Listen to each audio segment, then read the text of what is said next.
Well, my name is Pat Kennedy, and I was born in Tulsa, Oklahoma in 1930.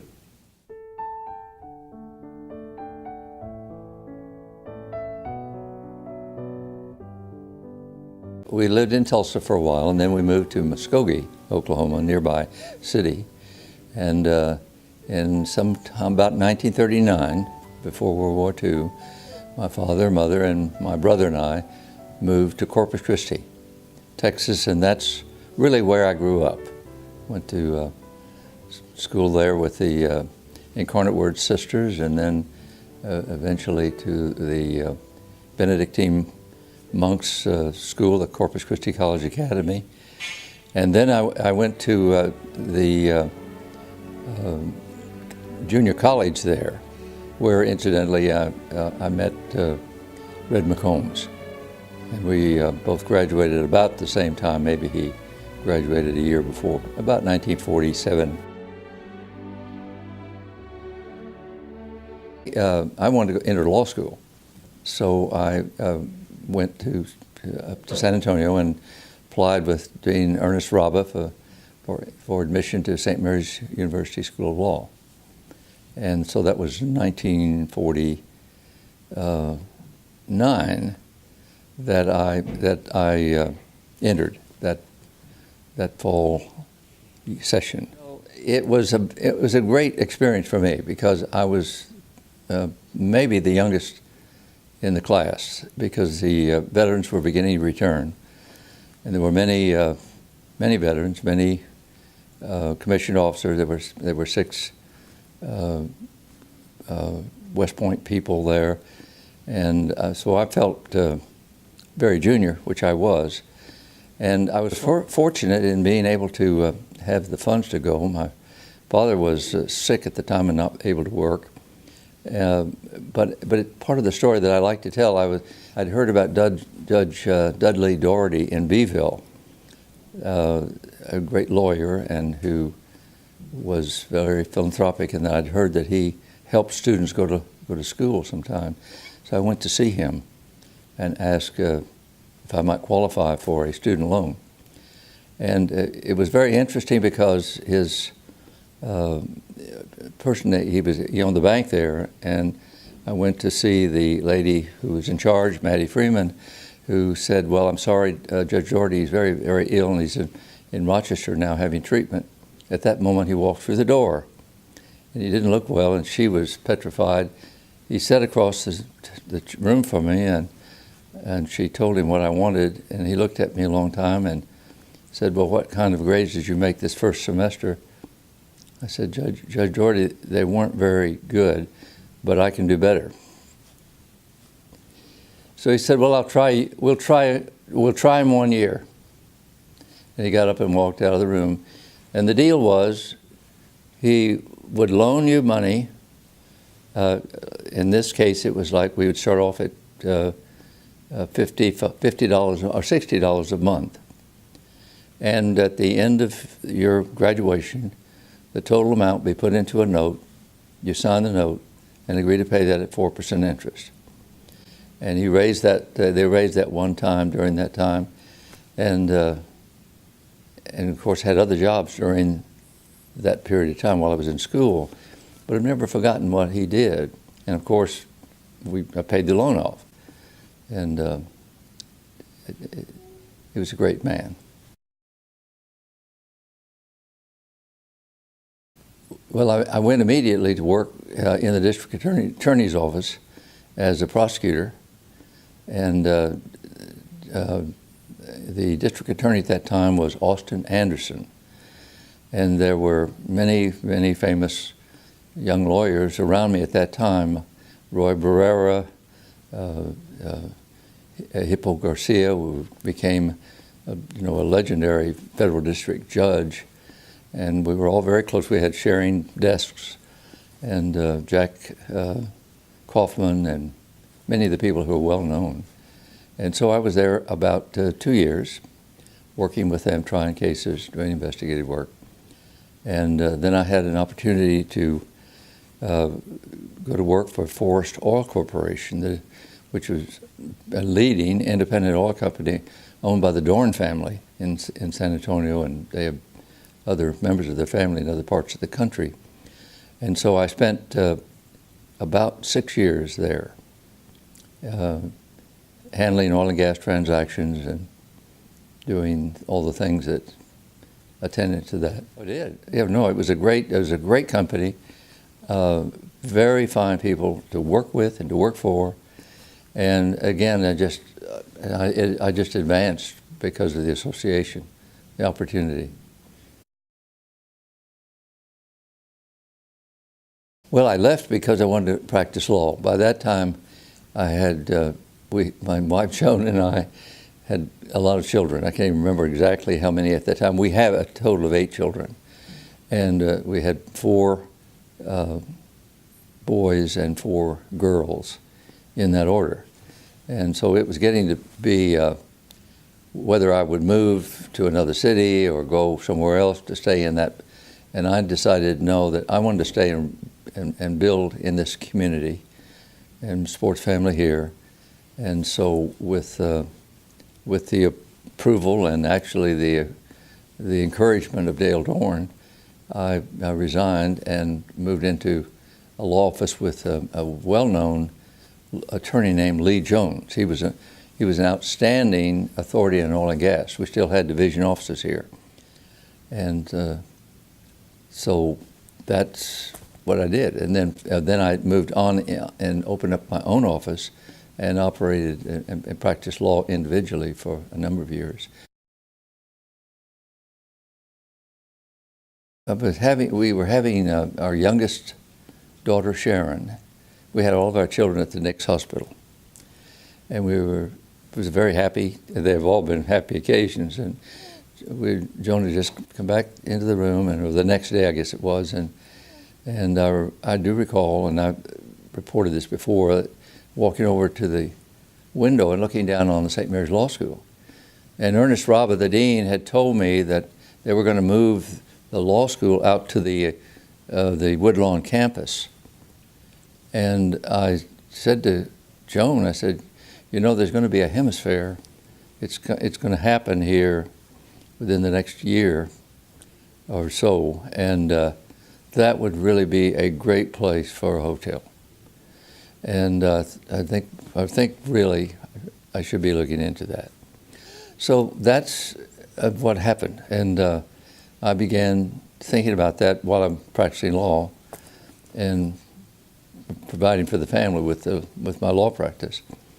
But while I had been with Forest Oil Corporation, I'd handled a transaction in Tulsa to buy out the C.L. McMahon oil properties for the Dorn family. And I'd gotten to know the McMahons, all former Notre Dame people, and we had a good relationship. So I called them and I said, I have an idea that's worth doing something. And so they, long story, they liked the idea. And so they put up some backing for me. And I was able to put that together, and we got it done. What we did is I got a hold of the people in Laredo who had the La Posada Hotel in Laredo, and very, very fine people, and invite him to come talk to me about how we would do this, and because he knew the business, I did not. And so he was one of our original partners, and we put it together and opened it initially as La Posada Motor Hotel. And then after the hemisphere was over, we had, by the way, when we opened, as all the hotels, we had like 95% occupancy for about 6 months. But then after that, you know, the bottom pretty well dropped out into the community, and it took a while before the real rise and the real benefits of Hemisphere. There were enormous benefits from Hemisphere to the community. But we finally got to the point where he was focusing on other things, and we bought his interest out and changed the name to La Mansion.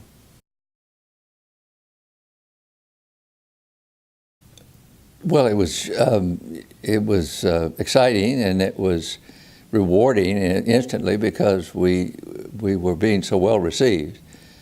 And the river was beautiful, and it was such a normal and such a natural attraction.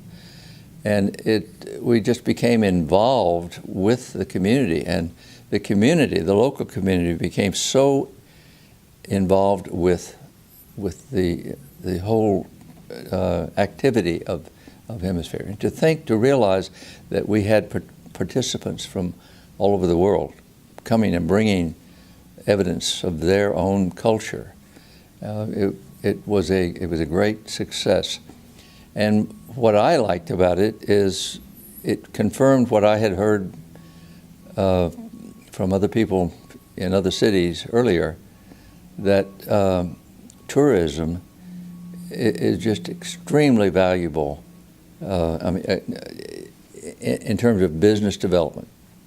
That's what really got Phoenix going, was the tourism out there, and then pretty soon there's business development. And I think that we've seen that happen here. It was a great benefit.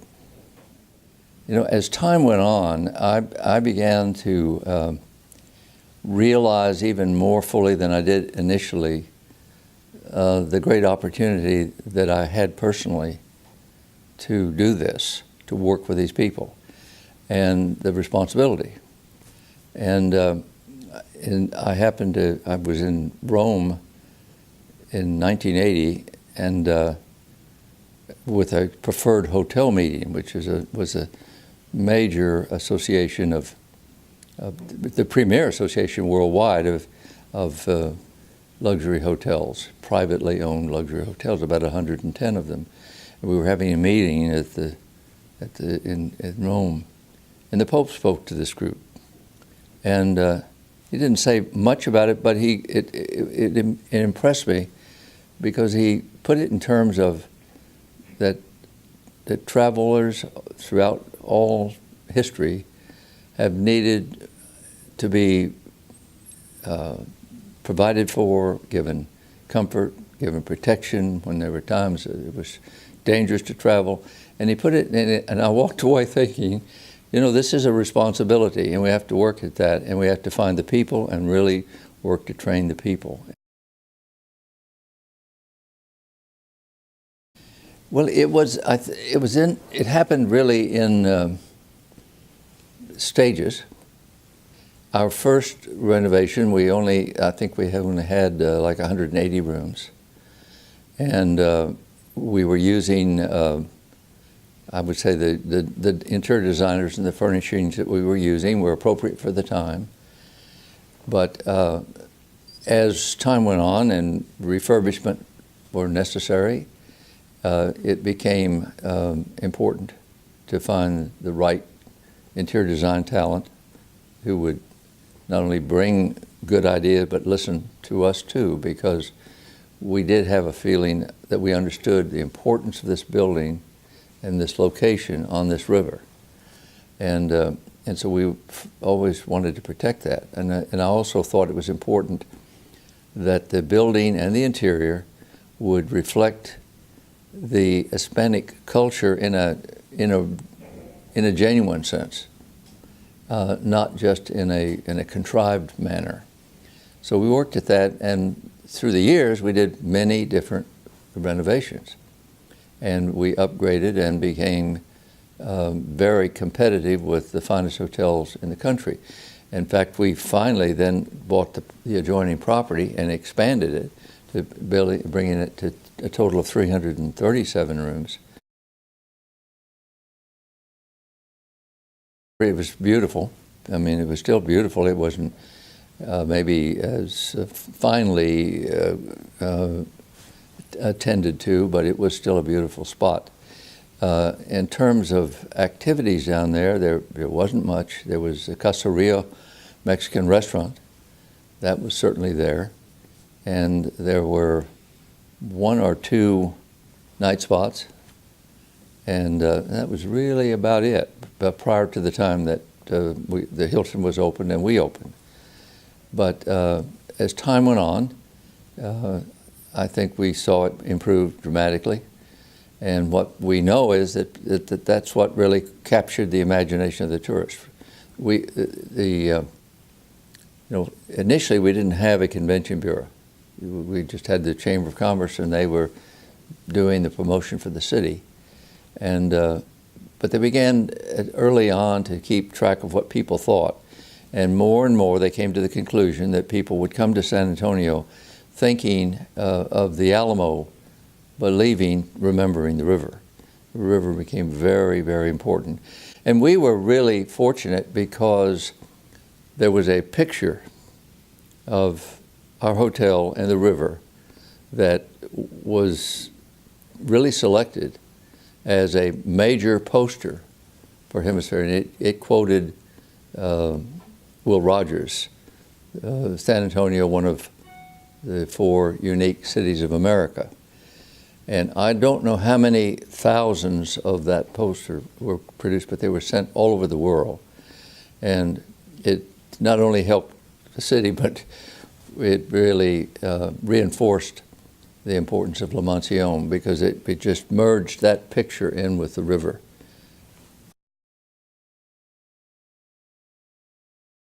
Number one, the location.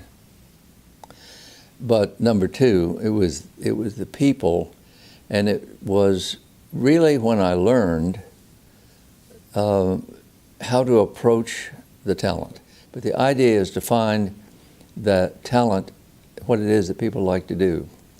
And that was one of the most important things I did, because then when I came back, we focused on that, and we began to interview our people and find out what their talent is. But we established for ourselves the realization that everybody has something they like to do, and we found that there were people who like to arrange.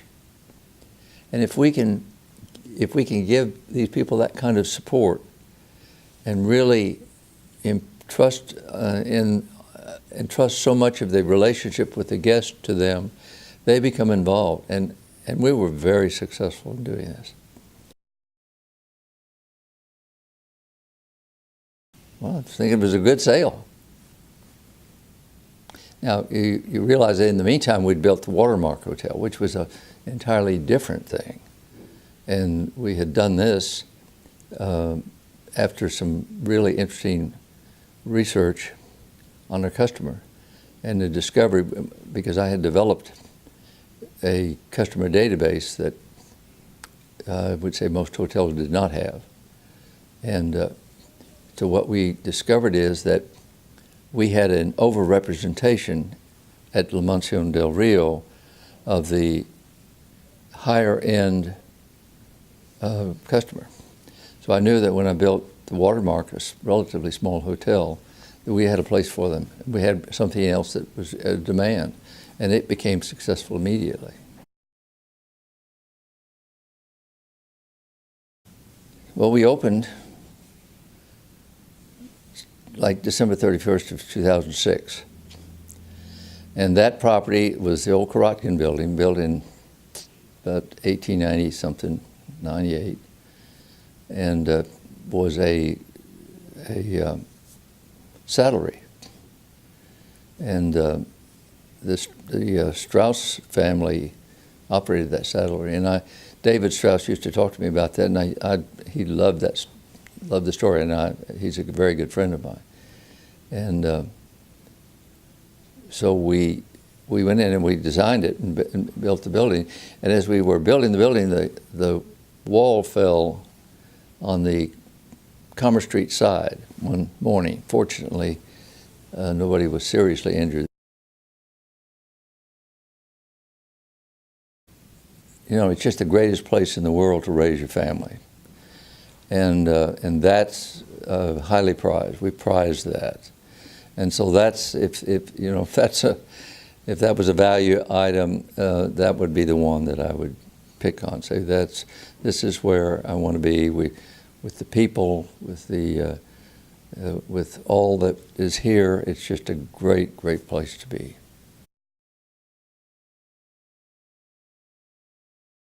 Well, number one, I'm